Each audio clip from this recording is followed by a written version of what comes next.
All right, and we're back for another episode of the Lakers Fast Break podcast. This is Gerald Glasser from Lakers Fast Break, Pop Culture Cosmos, Inside Sports Fantasy Football, and Game Source. We truly appreciate everyone out there listening to all of our great shows. And if you can, please, please, please, please, please, please, please. I may just fill the whole entire hour, please. Please give us that 5-star review on Apple Podcasts, although that wouldn't actually be a very entertaining episode of me just saying please. But please give us that 5-star podcast review on Apple Podcasts, or like, subscribe, share, support, follow, throw us stars, not ninja stars, but just, throw us Facebook gaming stars. Whatever you can do to support us, we truly appreciate it right here at the Lakers Fast Break. I've got not only one, not only two, but three great guests today. And as I told Rafael in the beginning, before we went on the air, what the hell are you doing with us right here? I'm telling you, man. But it is a great time indeed, because we've got the guys from Lakerholics.com right here today. If you haven't had a chance, please check out the site. It is Lakerholics.com. And in fact, I am typing it for you right now as we go on the air. It is Lakerholics.com. There it is in all of its glory and all of its beauty. If you're a Lakers fan or you just love the NBA, check out all the great things that they're doing today at Lakerholics.com. You can be part of the conversation, podcasts, videos, and so much more. It is Lakerholics. First off, though, speaking of giving 5-star reviews and liking, sharing, following, and the whole 9 yards, if you haven't done that yet for NBA Draft Junkies, which I've got right up right now, you got to go ahead and say, just go on over to NBADraftJunkies.com, NBA Draft Junkies on YouTube. He does so much when it comes to the NBA Draft, profiles, videos, podcasts, so much more. It is my good friend. It is the guy who tolerates me even on his birthday. Although, I'm just going to say, as I do to everybody I can, happy 18th birthday, Rafael Barlowe. Thank you. I wish I was 18. I have an IQ of 18. At least people say that. You wish you were 18. I wish I was 18. Yeah, that's true. I don't wish I was 18. But I don't wish I was. Laker Tom has the steepest fall. Let's put it that way. But Rafael's here. Thank you so much for joining us today. Also, as well, we've got the blog editor of Lakerholics.com. You got to go ahead and check out what he's doing today on social media, including all the great charity work that he does. He was just playing the guitar, actually, he was playing the banjo, per se. I saw him earlier, just before he went on.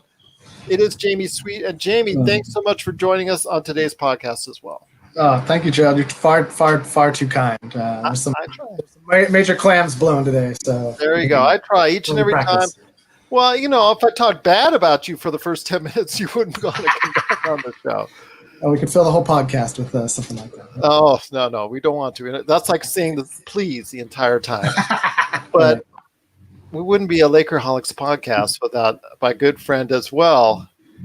He's the man indeed. I know him as Tom Wong, but you know him as the guy behind the place to go for everything Lakers and Lakerholics.com.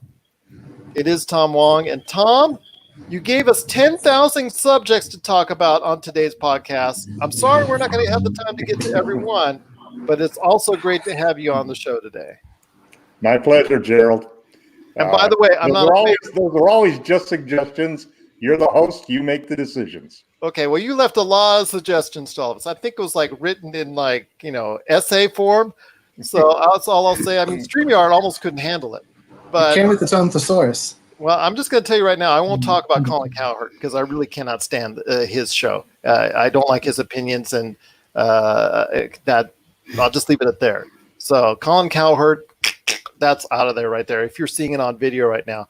But it is going to be a great show today, indeed, because we're going to be talking about a lot of great subjects. But first off, I want to touch on a more serious note, because today, as we're recording this, not as people are listening to this on audio, unfortunately, I can't get it up that same day. I did have, though, an audio podcast that is going up on the day of the 6-month anniversary of Kobe and Gigi Bryant's passing, also plus everyone else that passed away on that horrific helicopter accident. It did happen 6 months ago today as we're recording this.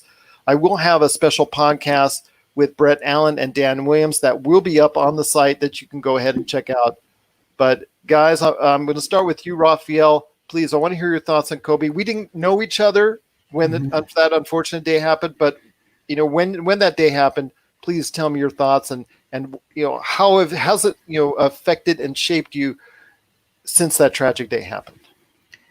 For me, it was, I mean, like most people, it's a day I won't forget. I was actually in Beijing at the time. And so it was like 5 o'clock in the morning. And I got a message on WhatsApp. And it was a friend of mine. And all it said was, "Oh my God, Rafael, are you up?" And so I looked and I was like, what's going on? And then right when she sent me that message, I got the official notification from the NBA.com app. And so from there, I was like frozen. It was like I probably didn't move for about 4 or 5 hours, just kind of like scrolling through Twitter. Then that's when all the rumors about who was on the plane, who wasn't. So it was really like just a day I'll never forget. And that was also because that's when the coronavirus was really hitting China hard. And that's when everything was starting to get shut down. So at that particular time, I was trying to book my flight back to the United States, trying to decide how long am I going to be gone? Do I book a one-way flight? Do I, I think I was thinking about going to like Seoul, Korea for a couple of days, or do I go to Tokyo? And so all of that is going on. And then, excuse me, I ended up just kind of like being like shocked, like, couldn't believe it. Like not Kobe, like anybody, but Kobe. And so, and then, and he had a huge presence in China. And the fact that China was shut down at the time, I didn't get a chance to really see the reaction there because, I can't read Chinese. And so I know if it would have been like a normal situation where they weren't on lockdown, I'm sure there would have been plenty of people outside. And because I live right by the NBA store also. And so, yeah, I didn't get a chance to really see the reaction in China, but I remember coming back to the States, and the only place I could find a direct flight to was LA. And so I ended up booking a one-way flight to LA. And then it's kind of dangerous at the time now that I look back at it, because I literally went straight from the airplane, dropped my luggage off, and then I went down to the memorial. And so I was there within, all within the same day. So I think I got back like maybe the first. But yeah, between that 4 days, between the day I found out about it and the day I got back to the States, it was just a crazy situation. It was, and it sounds like it was for you.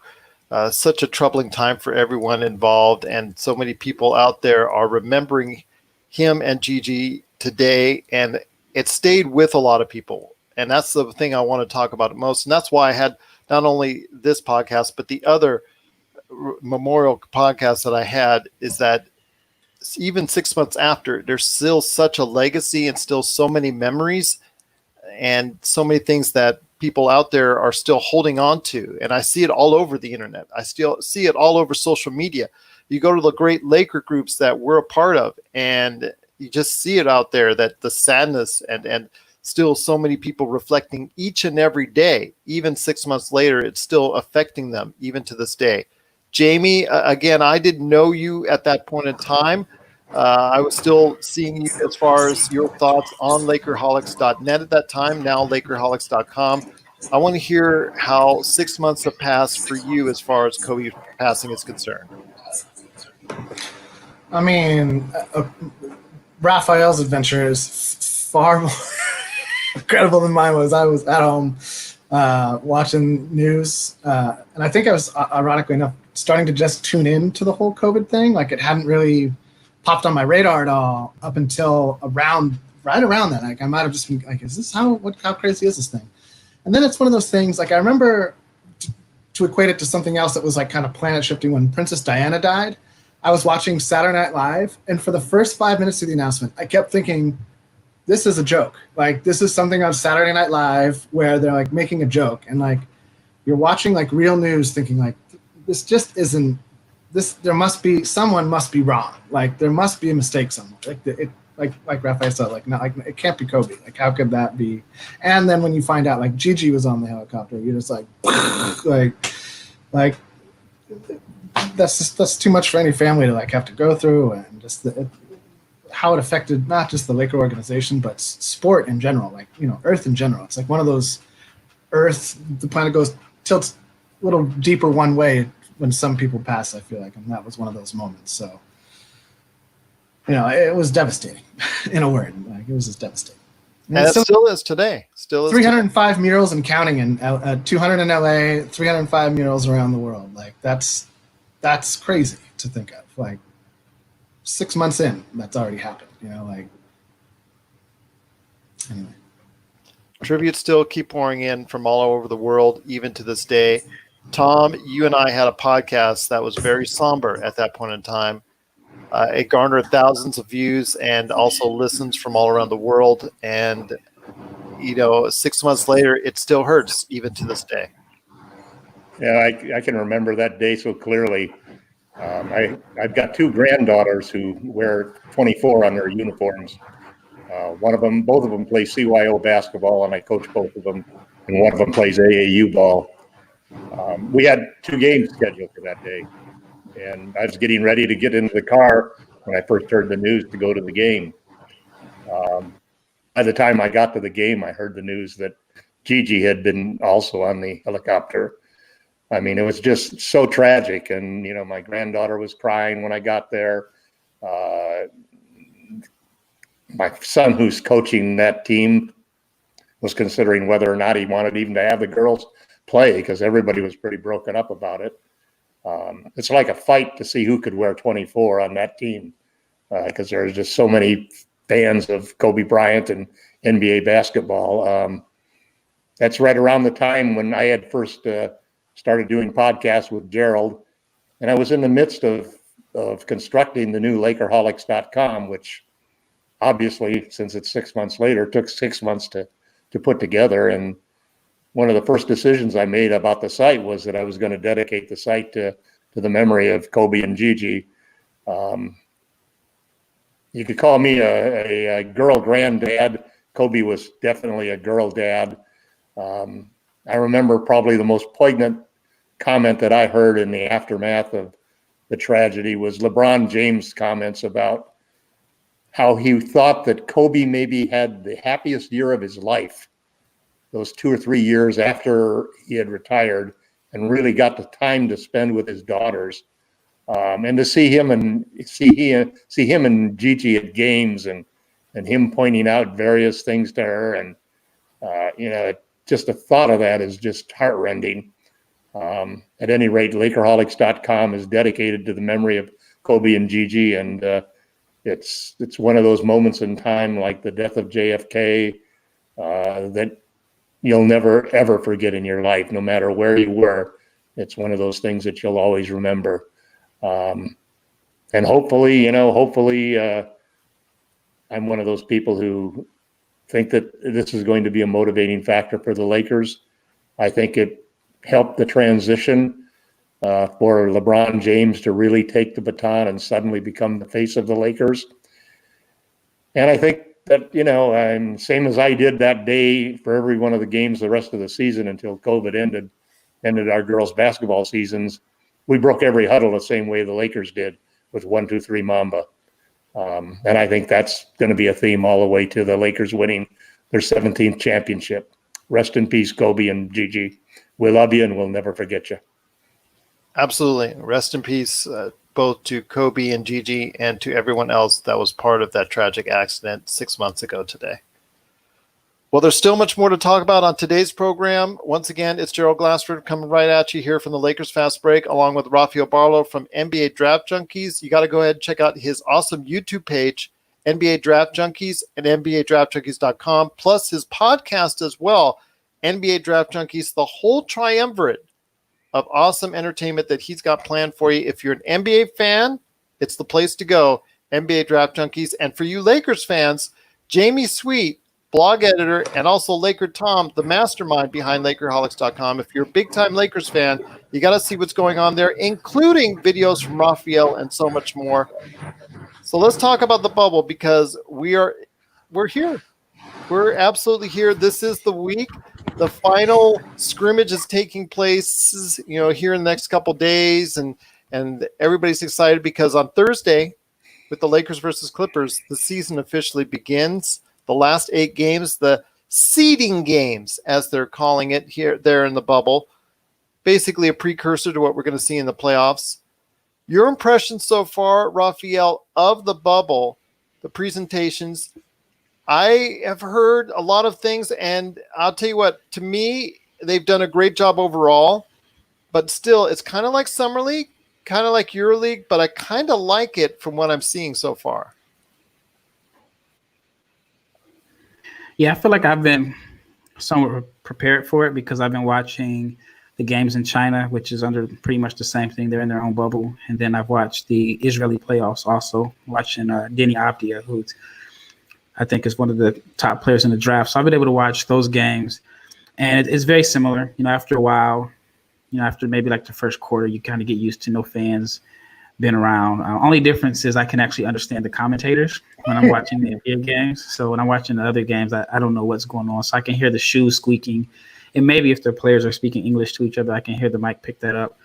So it wasn't a shocker to me how it looked. I think actually the NBA probably did copy some of the format, what they're using in other leagues as far as like the big screens and the fans in the background, which I think is coming up soon. But other than that, I think the gameplay has been good. It's been competitive. I think a lot of people were expecting it to be really, really sloppy and bad. And so far, in my opinion, it hasn't been. And at the end of the day, I'm just glad that basketball is back. And I'm hoping that there aren't any like nagging injuries that have been predicted. But again, we're 4 or 5 days away from real basketball being back. So I'm looking forward to it. I am as well. Just some minor injuries that we're seeing. Obviously, Daniel Iwoku of Orlando, who suffered the possible concussion. He's going through concussion protocol from a dangerous fall against the Lakers. The poked eye from Anthony Davis, but it looks like he'll be okay. There are several individuals still out kind of in the bubble. We don't really know their situations. Are they back? Are they not back? We know the situation with Luke Williams, who's going to undergo another extra 10 days of quarantine.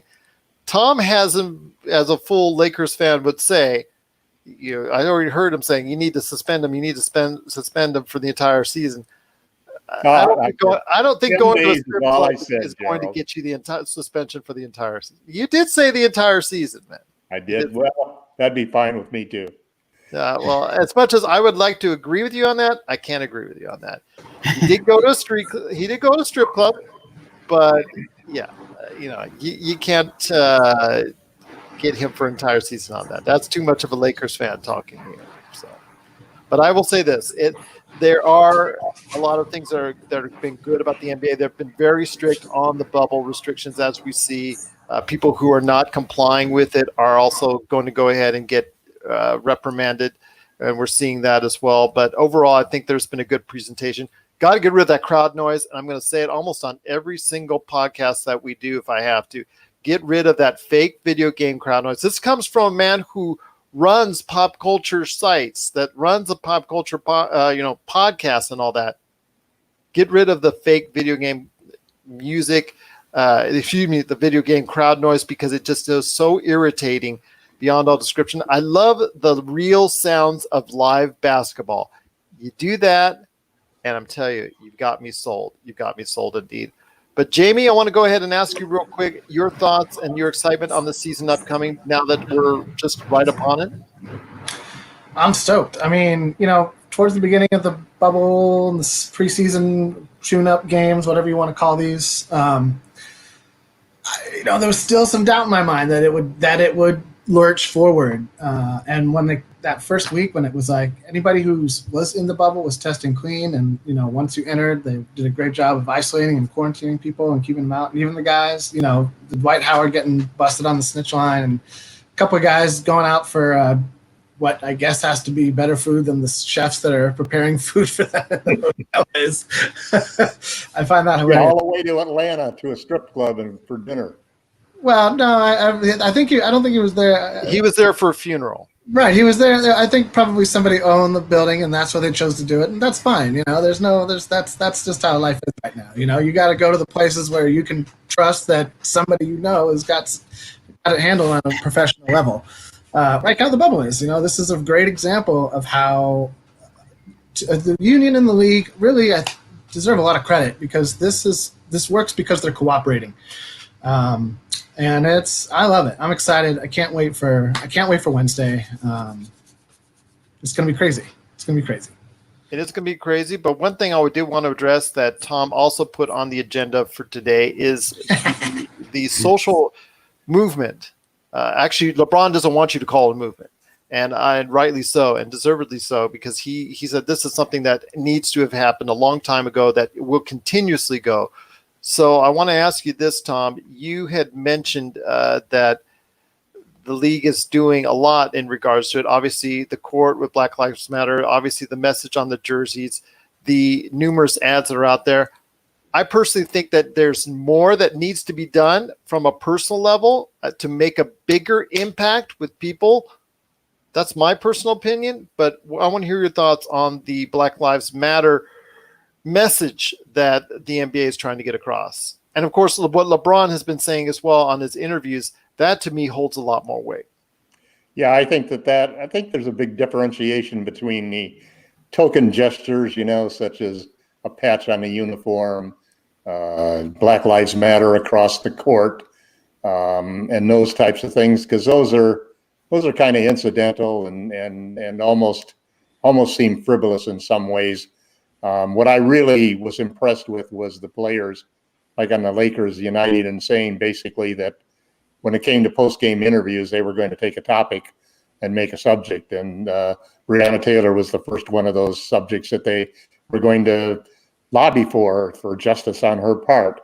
So I think those are the kinds of moves that are going to have a bigger impact in keeping the social injustice that's going on in this country for all of these hundreds of years, and really trying to keep the focus on that. And I think that's something that can really have some weight with people's minds. You worry somehow about whether the ongoing conflicts that are happening in the streets now are going to start to work against progress in social justice. So I think it's really important for the NBA players, the professional players and the other leagues that are supporting the NBA players, that are supporting the movement. And like LeBron says, it's a lifestyle. It's not something that should be brought up and forgotten. I'd love to hear, what Rafael's opinion on it is. The rest of us here are just basically bystanders in the situation. We hope to do the parts that we can to make it a better situation, but we don't live it every day. And I think it's really important that people realize that it is an everyday situation, especially if you're a person of color in this country. Well, we don't have to be bystanders. We can be more active in the community and sending this message out and getting things done. And again, Rafael, we've touched on this subject several times, and people, if you can, please go ahead and check out the Lakers Fast Break when we've touched upon this issue on several episodes. Laker Tom and I have done the same. So I ask you, Rafael, your thoughts on how the league has tried to send this message. Has it been strong enough for you? Because I'm saying on a personal level, I would like it to be stronger and more just out there in order to get that message across. I think the league has done. I think they've done a good job for the most part. But I can't speak for every player. But I'm sure if you could ask the players, they would much rather have justice for Breonna Taylor as opposed to the logos on the court or on the jerseys or whatever. So I think that's their main thing. But I think a lot of people also don't want it to be a situation where people are. I'll say this first. The NBA has been the best league, in my opinion, as far as like social issues. But I feel like the NFL is kind of doing it as a copycat because of the backlash if they don't say anything.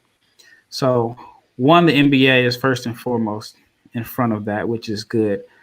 As far as like the jerseys, I think a few of the players have complained that they weren't able to have what they wanted on the jerseys. I thought Jimmy Butler's response was the best. He wanted a blank jersey because he's saying if he wasn't an NBA player, that's who he would be, just another nobody that happened to. I thought that was probably like one of the best gestures. But as far as just like what more they can do, I don't know, because with all the attention that's going to be on the NBA, and every time LeBron has an interview, or Anthony Davis, or even like a Tobias Harris, when they're talking about bringing justice for Breonna Taylor, I think that is hopefully it's influential. But it just seems like whatever's going on in Louisville, they're dragging their feet. I don't know if it will happen, but I feel like the NBA is bringing additional attention to it, along with the protests that are going on across the country. So I think that part is good. But as far as what more they can do, I'm not really sure at this point. When it comes to the jerseys and it comes to the messages, you're right. LeBron has been out there in the forefront, and the interviews with these players have been out in the forefront. When you talk about the jerseys as far as what's on the back, the WNBA has been much more lenient on what they're allowing. In fact, I see a lot of Breonna Taylors, as far as that's concerned, on the back jerseys of a lot of these players. And I would ask you, why couldn't the NBA have done it? I mean, aren't they going similar as far as where the structure and power is concerned, and control and who decides what is where on, what can go back on these jerseys? The WNBA seems to be allowing a lot more of that than the NBA. I mean, does that make you a little bit curious? Yeah, I wish I knew the answer to that one, because they're all under the same umbrella. And so I don't know why one league can do it and the other can't. So I wish I knew, but I have no clue. You and I both. That's something that I think is glaringly obvious when the WNBA is doing what they're doing. And the NBA is taking strides. I don't want to sit here and bash them entirely. I mean, they're obviously taking strides, like you said, more than any other sports league of the NFL, MLB, or any of the other major sports leagues. WNBA has done a great job with that as well, like I said. So I'm hopeful that the message can come across even stronger, so change can be made, so we can go ahead and, for Breonna Taylor and so many others that have had these injustices done to them, go ahead and be able to honor them, and also not only honor them, have action done in their stand, in their favor, in their memory, so to speak. So that's what I'm looking forward to, hopefully having by these messages continually sent out, and hopefully these words from these players with voices such as LeBron's and so many others can go ahead and continue to do going forward in this bubble and moving forward beyond it. That's the thing. I think that's the most important thing as well, is that it just doesn't stop on October whatever when the NBA finals stop, that it continues on after that, so we can go forward as a community, as a culture, and we can go ahead and have that equality that this world deserves. All right. Once again, it's Gerald Glassford coming right back at you from the Lakers Fast Break. Jamie, I'm going to hit you up on this, my friend. The bubble is here. So far, kind of so good for the Lakers. They're 1-1 as we speak on the scrimmages are concerned. But your basic takeaways from the scrimmages that you've seen the Lakers play out, how's it going for you and your observations on that? I mean, my biggest concern was when we lost Avery Bradley, how the defense would react. Because there's not a skill set on the team. There's not a skill set, on the scrap heap of players that are out there that replaces the defensive tenacity that he brings. That, and he's just a smart basketball player in general. He might not jump the highest or be the tallest or run the fastest, but he's got enough. He very much reminds me of Derek Fisher, where he's got something about being in the right place at the right time, which you just can't teach, and you just can't find anywhere else. I like Kentavious Caldwell-Pope in the starting lineup. I do wonder maybe if Waiters is a better idea to try once during the scrimmages. And on top of that, I'm a little worried about our the X factors. Kuzma has had he had his great game yesterday. The game before that, not great. I feel that's kind of been Kyle's MO for a while now. If I see that great game replicated 3 or 4 times on down the line, I'll be a little more excited than I am today. And then also, I feel like we had such a great rhythm on defense going into the break, and we're scoring fine and the offense looks fine. It's not a complicated offense anyhow. But on defense, I'm worried. We got the big lead against Orlando slip away pretty quickly. And some of the bench guys who were really shining before just haven't found that groove yet. And maybe it'll change when the lights shine exactly they are now, not any brighter, but when the games matter. But I'm curious to see how that pans out. Tom, what are your basic overall observations? I hear them almost every day, and I see them at Lakerholics.com. But now that you had some time to rest on it a little bit after 2 scrimmages, what are your thoughts on the Lakers heading into this week that the season will now finally arrive? I'm very optimistic. I think that it has to start, obviously, with LeBron James. And I don't think there's any question that LeBron, I can't remember ever watching a scrimmage or preseason game, if you will, because that's essentially what these games are, where the players came out and played as hard as LeBron is playing.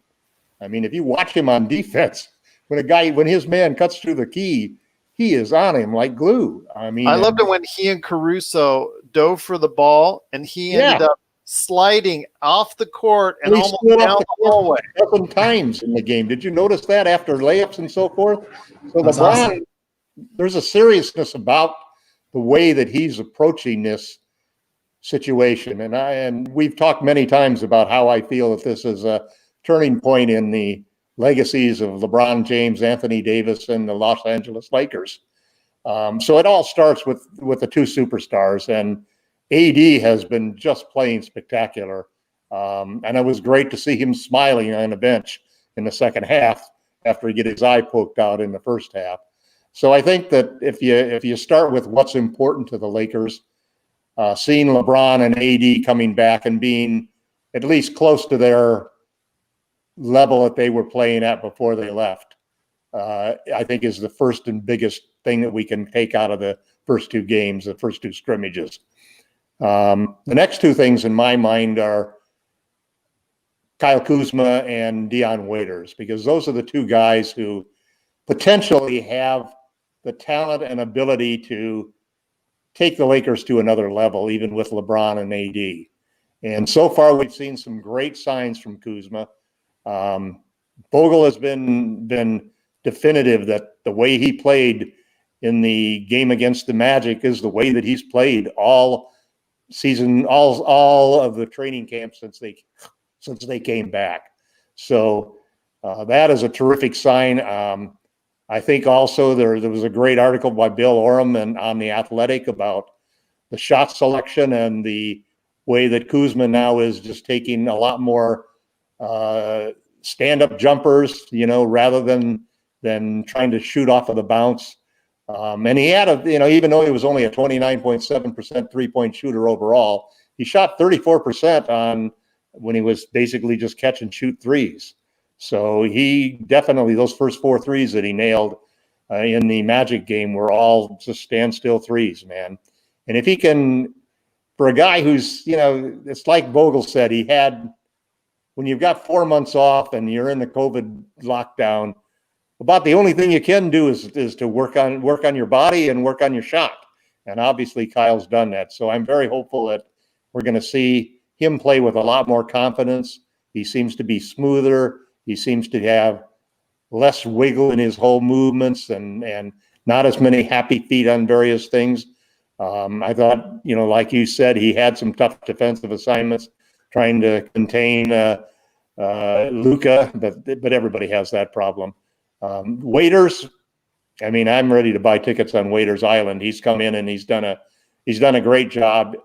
He seems to have adjusted to being a member of the Lakers despite all of the disappointments he's had this year. He's not the unrepentant shooter and gunner that I saw early in his career. And I think this is a point that I wanted to make and didn't get a chance to with respect to Lou Williams.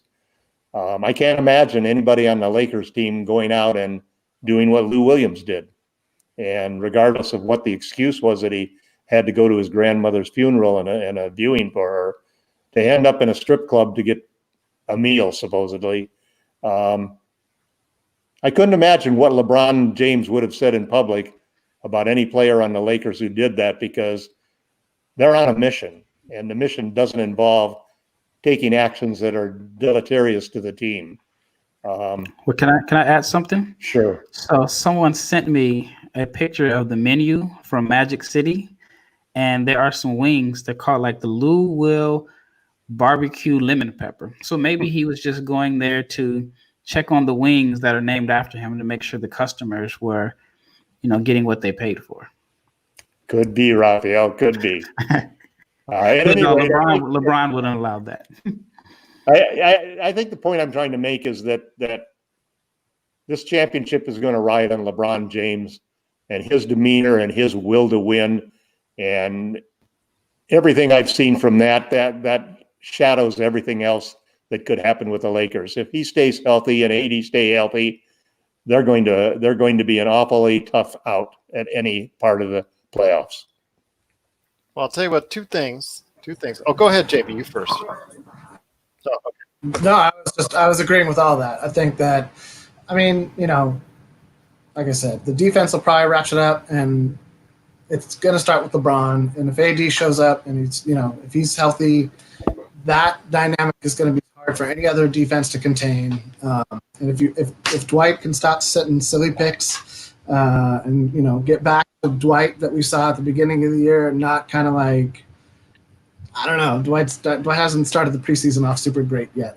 But I have a feeling he's warming up. He's a bit of he's got a bit of a chip on his shoulder, I think, and he does want to prove everybody that he can do this. And I think that once some of these bench guys, they're going to be fine, but I pretty much agree with it. It has to start with LeBron. If LeBron isn't doing it, then it's going nowhere. Well, we'll talk about Alex Caruso here if that's the case. I mean, yeah, he did play the other day and didn't do so well yet, but there's a lot of growth and maturity there here. Hopefully that will have in the coming days.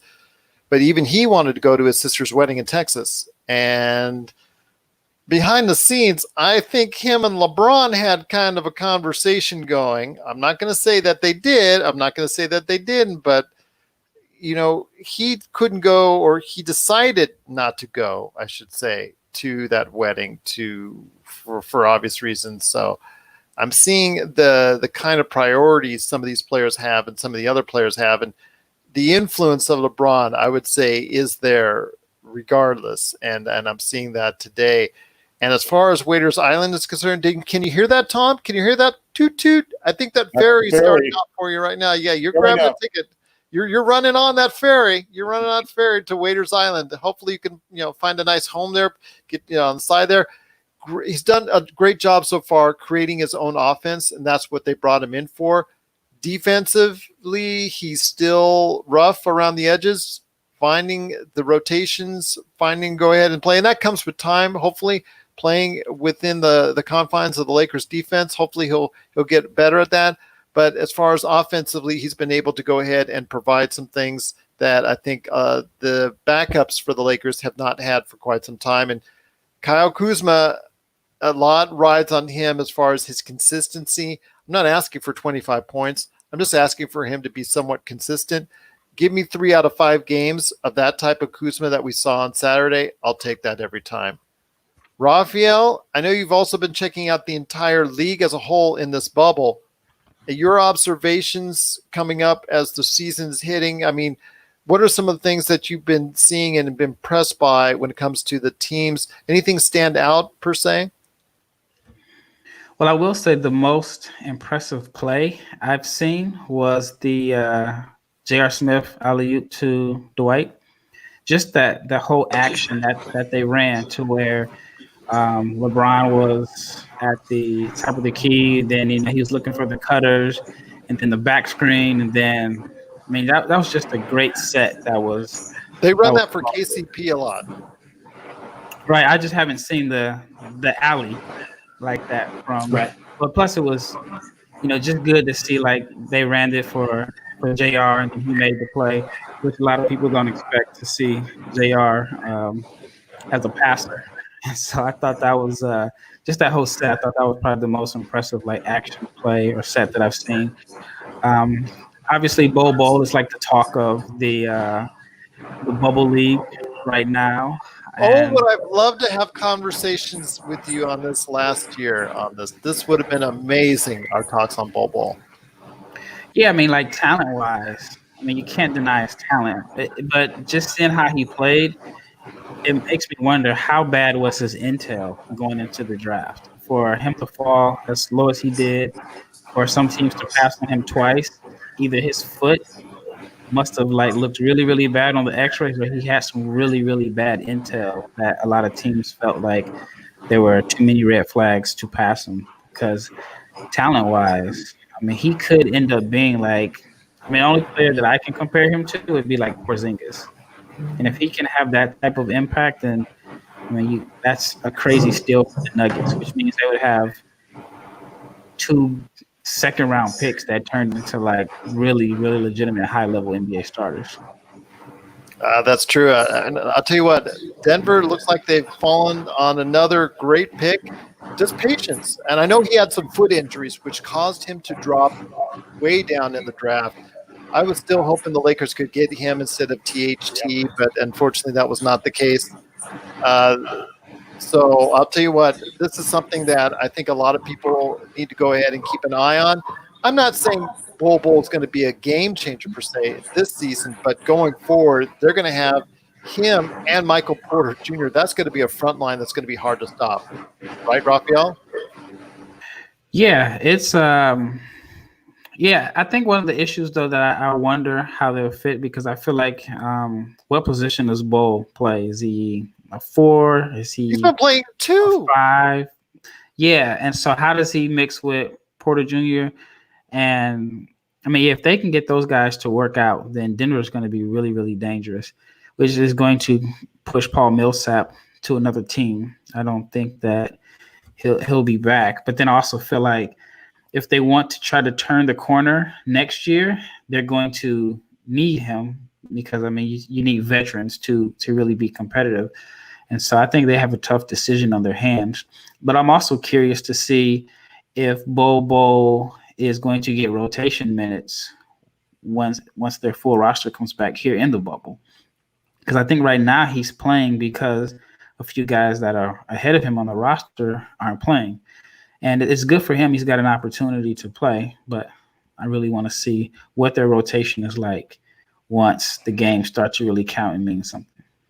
That's true. I would like to see it. But he's done a nice job of working with Nikola Jokic. I know you've seen some of the passing work that Jokic has done. Denver, high turnovers because of this big man lineup that they've had to have, because, like you said, not everybody's back there in the bubble or ready to go and whatnot. But my gosh, it is kind of cool to see all these 7-footers or close to 7-footers run around for Denver. At least it's kind of different change of pace from what we've been seeing.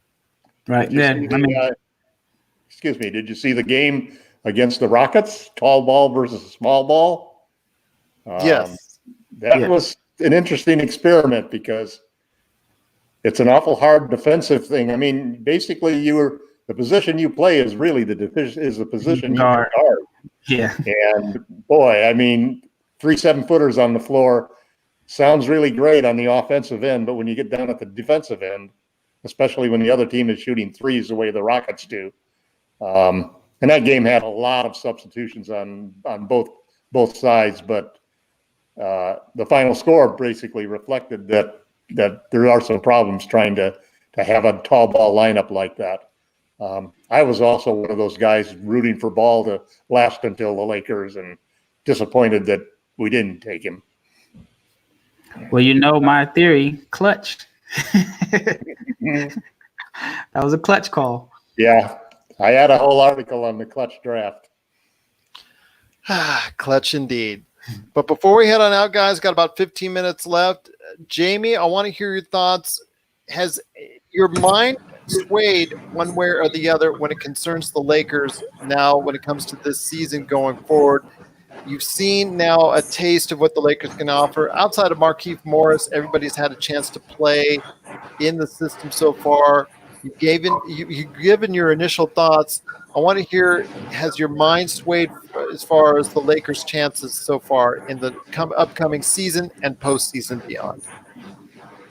I mean, ideally they won't be, overtaxed in the seeding games, and it will be an extended preseason, for lack of a better word. They'll be able to tune up and get on a similar page defensively over those 8 games, because I can't really see them slipping too far.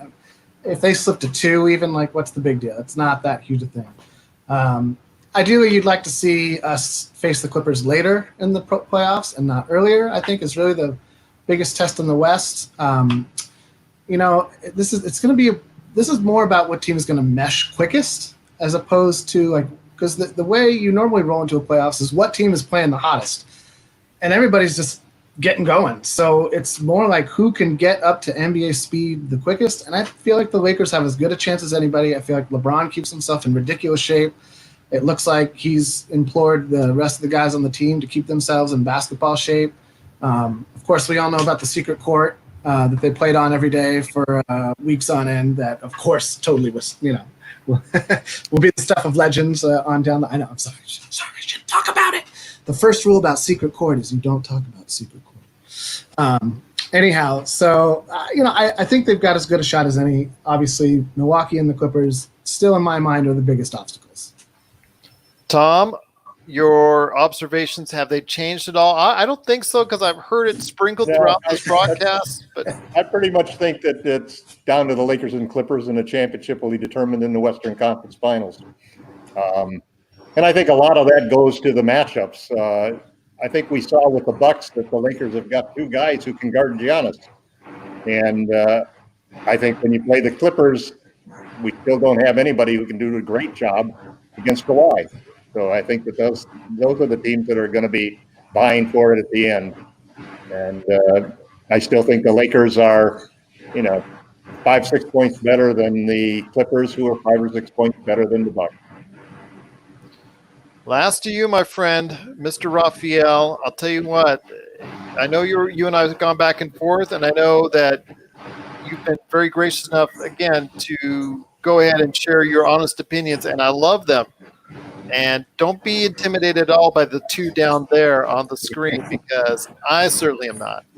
But I want to hear your thoughts on the way out, on your impressions going ahead. These are 2 great guys, by the way. I'm just kidding you on that. But I just want to hear your thoughts on the way out as far as we head into the season. And has your mind wavered one way or the other? Or is there a surprise team that we haven't talked about yet? Well, I will say the Lou Williams thing is definitely a concern, simply because, like Tom said, that would not have happened on the Lakers. And so I think that just shows the difference between LeBron's style of leadership and, I guess, who's the leader of the Clippers? You would think Lou Will has been there, and he's the oldest guy on the team off the top of my head, and he may be their veteran leader, but you can't have – I could see if it were Landry Shamet who did that. He's young, but this is a guy that's been in the league since at least 2006 that is leaving the bubble and taking a picture. First of all, if you're going to leave the bubble, don't take a picture with the mask that they gave you in Orlando. And so I think that hurts the Clippers. It shows like maybe there is a lack of leadership as far as the players. Maybe Pat Bev is their leader. I don't know.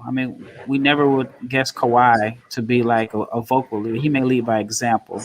So I think that hurts. And then the Morris twin, is it Marcus? Yes, Marcus is supposed to be leaving in September for the birth of his baby.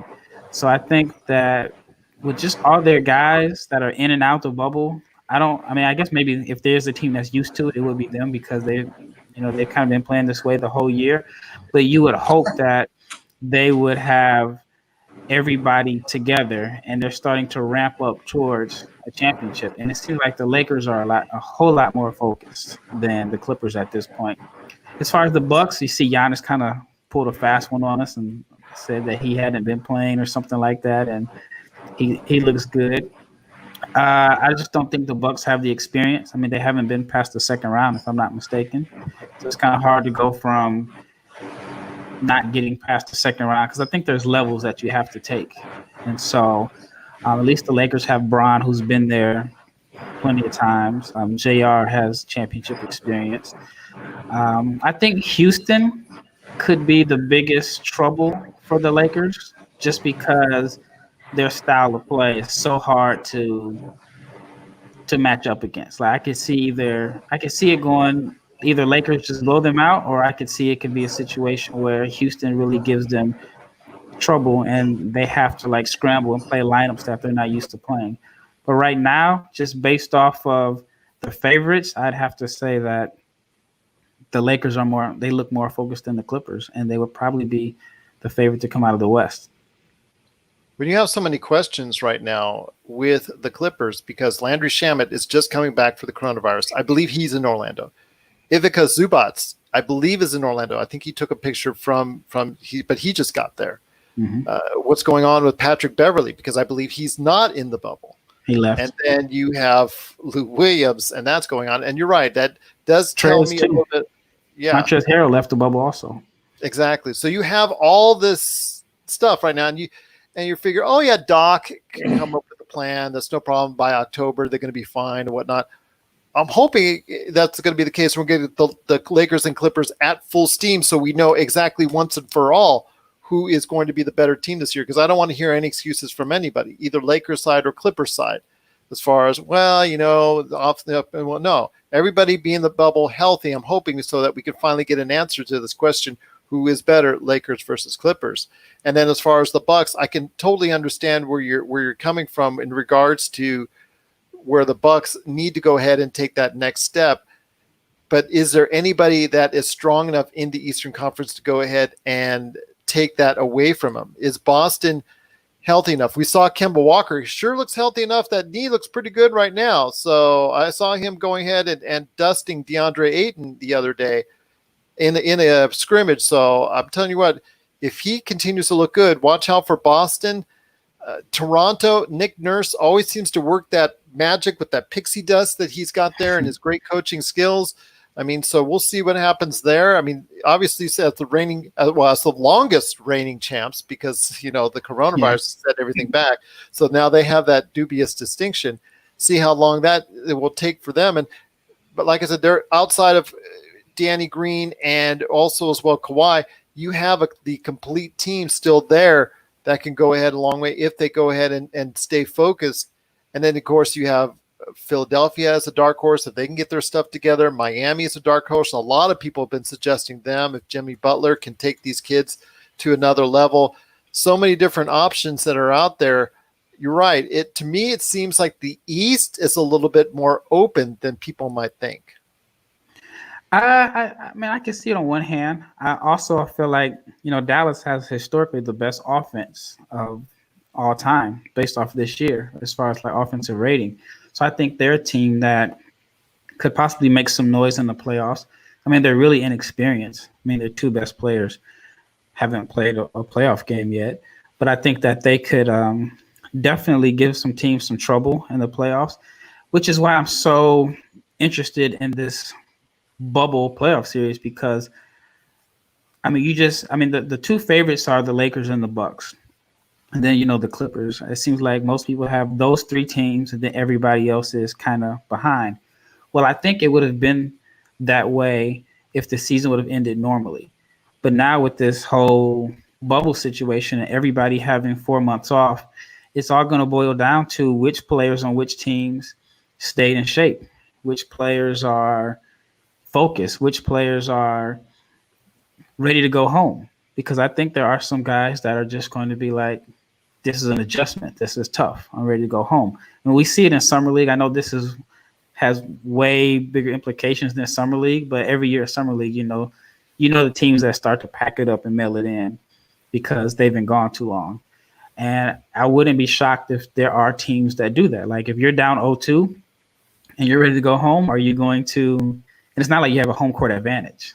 Not like you say, all right, we're down 0-2, we're going to go home and have a home crowd. So this is going to be, in my opinion, the most interesting playoffs that I can remember because nobody has any advantages right now. Everybody's on the road or everybody's at home, depending on how you look at it. And I think it's going to come down to just, of course, health is an issue, but in my opinion, it's still pretty wide open.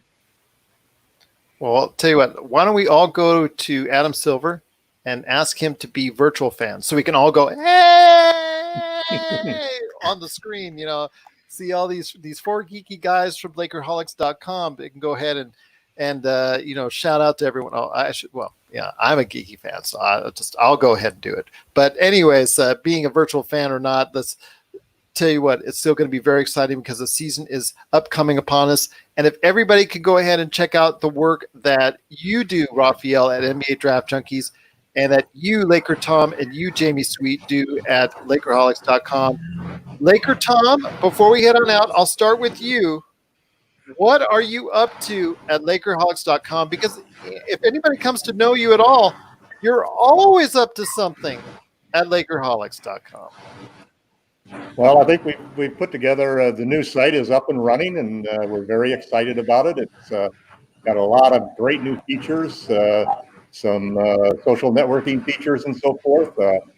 We've got Rafael's terrific videos coming up for Laker Film Junkies. The first one was just a tremendous video, and the second one is on the way, I believe. Yep.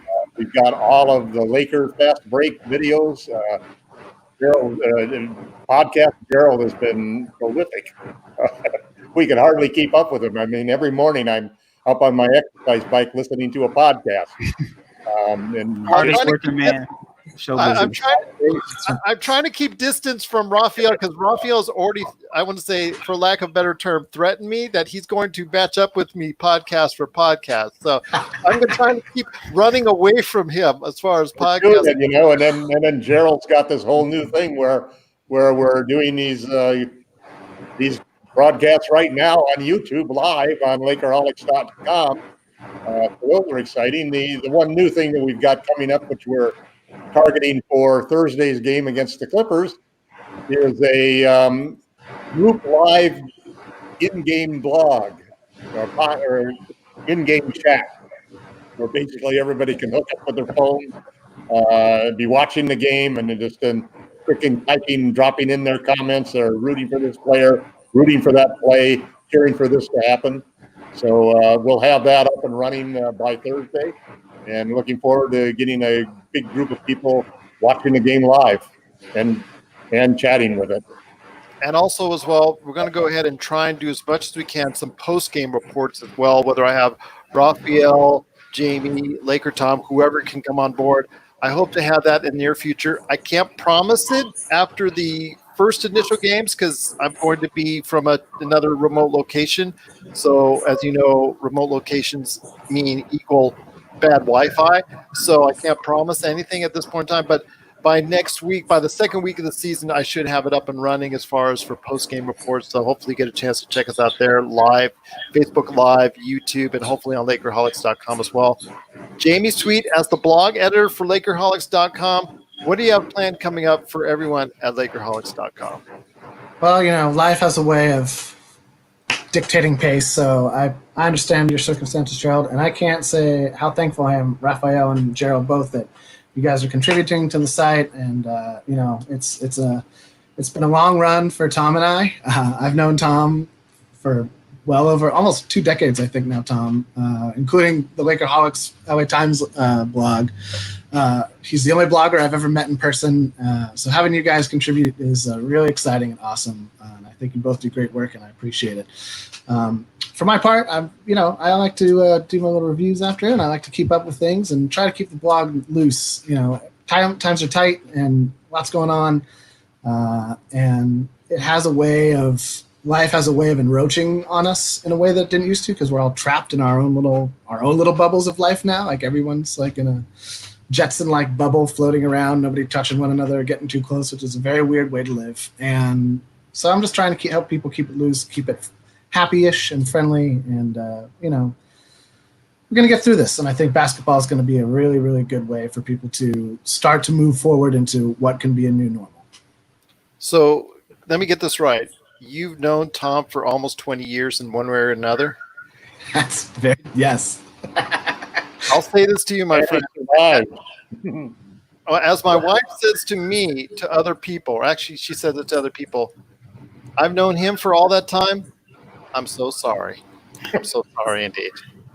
But Rafael, before we head on out, my friend, you got to tell me what's going on with NBA Draft Junkies. It's a place to go not only for everything NBA, but also everything on inside on the NBA Draft. What you working on, because you got a great site, great podcast, and also an awesome YouTube channel as well. Thank you for that for the compliment. What I'm working on now is I need to go back to doing like the player breakdowns. I kind of took a break from that. I don't think I've posted one in the last month or so, but I've been doing interviews with foreign second round prospects, and so I think that's been pretty cool. Just because I don't think that I've seen other sites that are really doing that. Like, I mean, maybe like quick interviews, but I've been able to get like 45-minute, hour, even I think the shortest one was maybe like 25-minute interviews with some of the guys that are going to be second round prospects, or if they're drafted. I mean, I think they will be drafted. So I'm just trying to give those guys a little bit of spotlight for the American audience.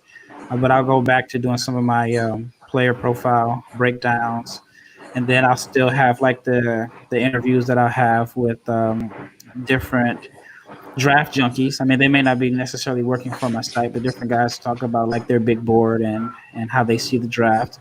And then also, I'm thankful for this partnership with Tom, and so I created a video last week about guys that I think the Lakers should target with we're going to say the 29th pick. We don't really know at this point. And then I have another video coming up soon. It'll probably be within the next day or two, where I'll keep it a secret, but it'll be another video about the Lakers and the NBA draft and some prospects that I think they should target to fill a different need. So stay tuned for that, and I'll be producing different content for the Lakerholic site at least once a week at the minimum, but more than likely twice a week. Well, there you go. Once again, you got to check it out today at Lakerholics.com. Look at Tom. He's beaming. Look at James. He's just, they're both so happy that you're part of it. With me, they're just like, oh, yeah, that dude too. But I am so thankful to be a part of You're the connective tissue. You're the one that... You're the Alex Caruso. Yeah. Hopefully, Alex Caruso is actually very correct, Gerald. You are our Alex Caruso. Rafael's our Anthony Davis, but, don't feel slighted at all. Well, hopefully I won't foul out in 12 minutes. So let's put it that way. But I will tell you this. I'm so thankful to be part of the Lakerholics.com empire. Let's call it the empire, so to speak. But I truly appreciate everyone taking the time out to speak to me today right here on the show. On a serious note, again, 6-month anniversary. We truly appreciate everything that Kobe did for us and honor his memory, Gigi Bryant's memory, and everyone else that was tragically killed in that helicopter accident 6 months ago. So, again, our respects to their families, our thoughts and prayers are continuously with them. Everybody who is still honoring their death and are having a hard time with it, please check out my podcast with Ann Williams and also Brett Allen. We talked serious lengths about what we can do to overcome this and us together as a group, and what you need to possibly ideas that will help you get through this period of time. But I'll tell you what, guys, there's so much more. Check out Lakerholics.com today. Check out NBA Draft Junkies. Check out Lakers Fast Break. And if you do, I'm sure we all truly appreciate it. I'll be talking to you guys real soon in upcoming broadcasts. Laker Tom's just going to stalk me anyways until I get on another show with him. So there's no chance of avoiding that. But Rafael, the hardest working man out there in podcasting. That's you. Quick question. Did LeBron allow you to give you permission to take this trip? Since you're Caruso? That's a good one. And I have to take. It was done in advance, and unfortunately, I can't get out of it. It's for a great reason and a great cause. And I'll tell you what, I'm just so happy that we can go ahead and start talking basketball again. Right. And It's right around the corner. The season is upon us. I'm looking forward to it. These guys are looking forward to it as well. Give us some love at Lakerholics.com if you can. And God, I truly appreciate you being part of Lakers Fast Break.